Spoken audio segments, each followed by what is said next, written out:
Welcome back. So we are at now part 2 of this week's new comics, bitches. So we're going to talk about Free Comic Book Day Super Dinosaur origin issue.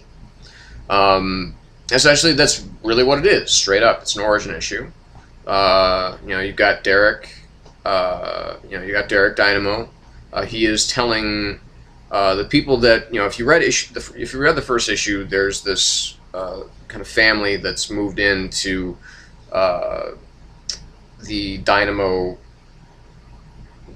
Cave, whatever you'd want to call it. Their kind of hideout where they do all of their work, basically they're helping to repair Super Dinosaur's battle suit.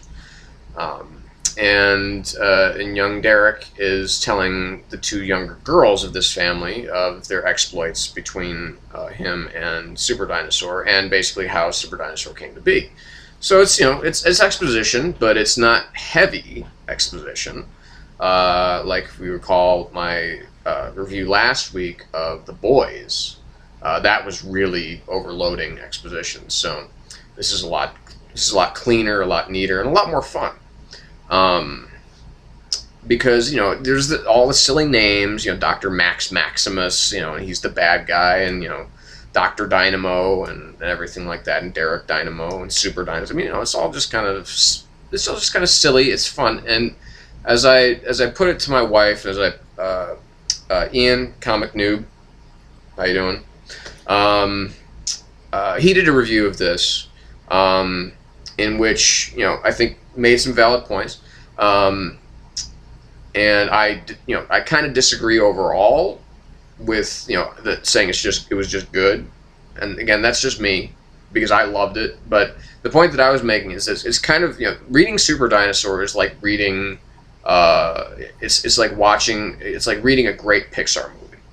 Because Pixar movies, they have this tendency to not only be really smart and always kind of aiming for the smartest person in the audience, but they tend to be really, really heartfelt as well. I mean, there hasn't been a Pixar film that they've made since there's only been 3, but that they've made since WALL-E that I haven't wept openly during. So it's really, and that was kind of how I felt at the end of the first issue of Super Dinosaur when Derek just, basically says, that he can do all of these things, but he can't save his dad.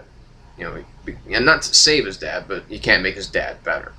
Because basically in this origin story you get that, basically there's this big fight between Derek, Super Dinosaur, Dr. Dynamo, and, Max Maximus.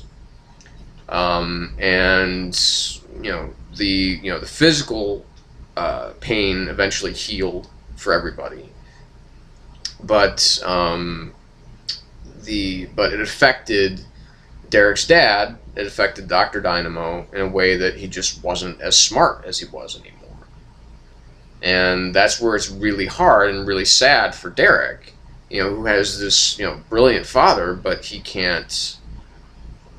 He just can't work as well as he used to, and that's to me that it was just really it was very not heartbreaking, but it was really heartfelt, because you kind of get as a kid who really loves his parents, me as someone as a man who loves his parents, you get sad when things don't seem quite right with them.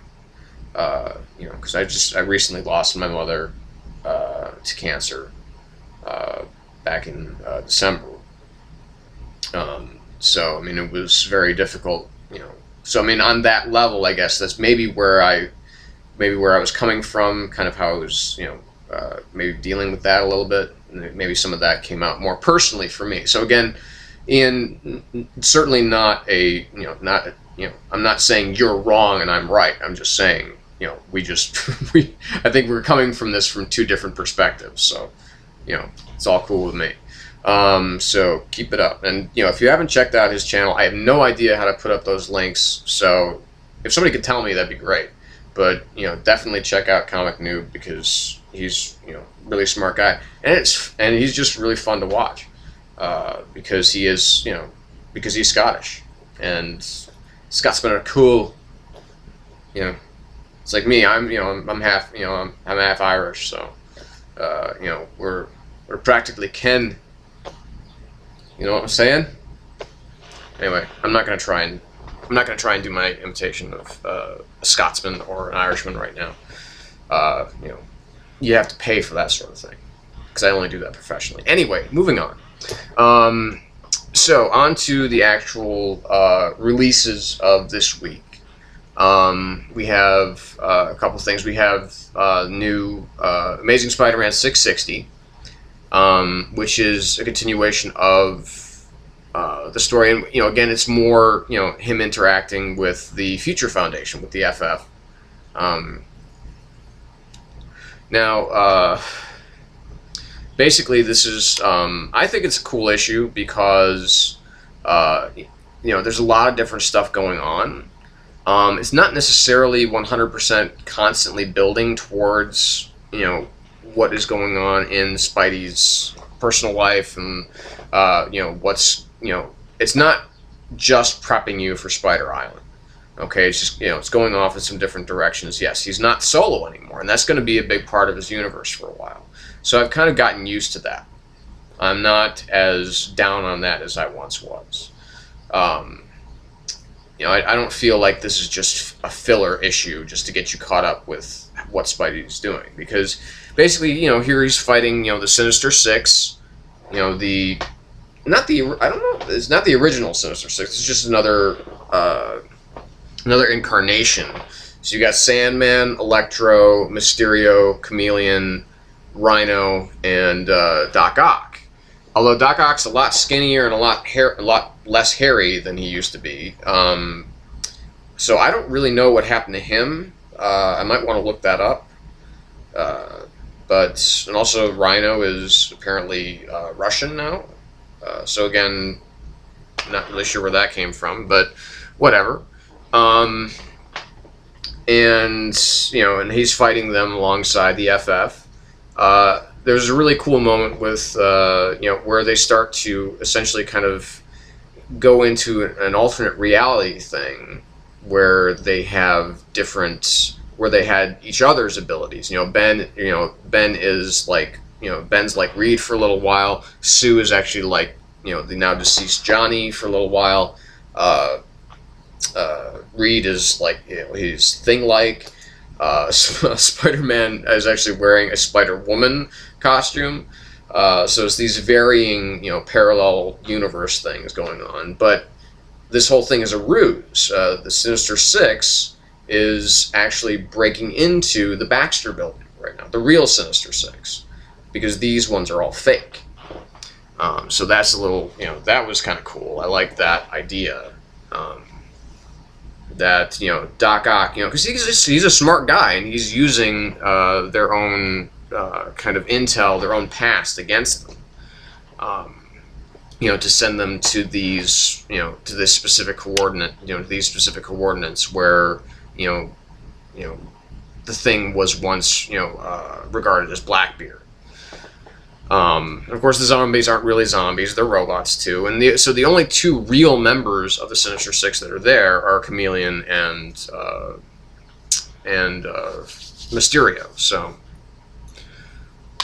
we'll see how that works out. And there's also a bit going on there. Another prep for Spider Island, which is a little two-page story involving Miles Warren, aka the Jackal. One of the, if he's a clone or not, I don't know. I have no idea how he's still alive after all this time, and how many times he seems to have died. But whatever, that's comic book villains for you. So that's turning out in a really interesting way. So I'm really looking, and then there's the whole backstory with, Spidey and Ghost Rider, which I didn't even really read. I just kind of skimmed. I didn't care. But I thought it was a good issue. Like I said, I didn't think it was as much filler as the previous ones. So that was good. So stay tuned. We'll be right back with some more reviews.